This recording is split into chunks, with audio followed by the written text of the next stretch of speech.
ஒரு அழகான சிவன் கோவில காட்டப் போறேன். என்னோட நேட்டிவ் பிளேஸான நத்தம் கோவில்பட்டியில இருக்க 1400 வருட பழமையான சிவன் கோவில் தான் அருள்மிகு கைலாசநாதர் கோவில். இந்த ஊரு மதுரைக்கும், திண்டுக்கலுக்கும் நியர் பை லொக்கேட் ஆயிருக்கு. ரொம்ப வருஷம் கழிச்சு அப்பன பார்க்கறப்ப அகமெல்லாம் அன்பால குளிர்ந்து போயிடுச்சு. இந்த கோவிலோட தனிச்சிறப்பே அம்மையும், அப்பனும் மேற்கு நோக்கி அருள் பாலிக்கிறாங்க. பொதுவா சிவன் கோவில்ல நவக்கிரகங்கள் நின்ற நிலையில காட்சி தரும். ஆனா இந்த கோவில்ல நவக்கிரகங்கள் அமர்ந்த நிலையில காட்சி தர்றது கூடுதல் சிறப்பு. இந்த கோவில் ரொம்ப பழமையானது. இந்த கோவில பார்த்தாவே உங்களுக்கு அதோட பழமை தெரியும்.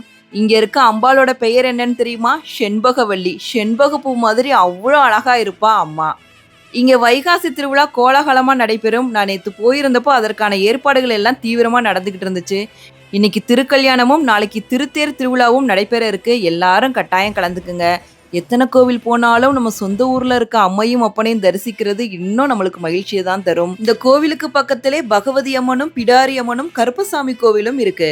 கைலாசநாதர கையெடுத்து கும்பிட்டோம்னா நம்ம கவலைகள் எல்லாத்தையுமே எப்பவும் தீர்த்து வைப்பாரு. ஓம் நம சிவாய. அன்பே சிவம்.